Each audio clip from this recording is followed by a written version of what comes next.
গাঁও আদৰ্শ গাঁও কঁঠালবাৰী পকোৱা চুবুৰীৰ অন্তৰ্গত যি বাবুল ৰাজবংশীৰ কালি প্ৰাকৃতিক দুৰ্যোগৰ ফলত প্ৰকাণ্ড গছ এডালে ঘৰৰ ক্ষয় ক্ষতি কৰিলে। তাৰ ফলত আমি চৰকাৰ তথা প্ৰশাসনিক বিষয়াসকলক এটাই অনুৰোধ কৰিব বিচাৰোঁ যে এই ক্ষয় ক্ষতিৰ এই দৰিদ্ৰ পৰিয়ালটোক কিবা সহায় সহযোগ কৰি উপকৃত কৰে যেন।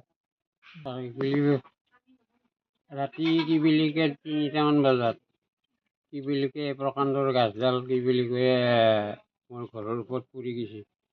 মই এই তাৰে তলত বিচনাত ঘুমাই আছোঁ, থাকোঁতে কি বুলি কয় মই যেতিয়া গাছডাল পৰিছে মই জাপ মাৰি পেলাই নামি আহিছোঁ, দেখিছে মোৰ ঘৰটো আগফালে ভাঙি পেলাই হেঁচা মাৰি ধৰা নাই, চব ভাঙি গৈছে।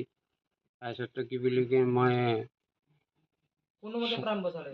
কোনোমতে মই জাপ মাৰি নামি আহি পেলাই ৰক্ষা কৰিছোঁ।